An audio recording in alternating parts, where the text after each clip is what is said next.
First Opium War brought new trade and wealth to England and defeat and humiliation to China. The war was started as a result of British greed and arrogance, and England emerged victorious due to their use of advanced military equipment against an already weakened nation. Despite this, the Chinese people blamed themselves for their defeat.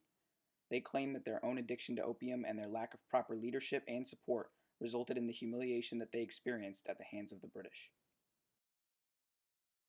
By the late 1700s, the British Empire was importing millions of pounds of black tea from China, with the Chinese having little desire for British exports. This created a large trade deficit for England, which demanded a solution as soon as possible. All British trade with China was restricted to one port located in Canton by the Qing Emperor himself.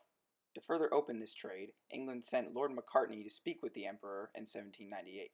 These negotiations ultimately failed, and Britain began to feel the pressure of its poor financial condition. After years of searching for a product that the Chinese wanted, England began to run an illegal opium trade with China through the British colonies in India. The widespread addiction of the Chinese people to opium increased tension between their government and Britain's. These tensions further increased when intoxicated British sailors killed a Chinese villager and were kept from being tried in the Chinese court. The Emperor's commissioner, Lin Zexu, then blockaded the British until they gave up the killers and promised never to sell opium to China again. The British ships instead fired upon the commissioner's blockading junks, starting the First Opium War in 1839. After intense debating, Parliament voted to allow military intervention in China.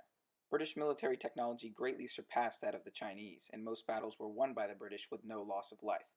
England even used the conflict as a field test for their new steam-powered warship, the Nemesis.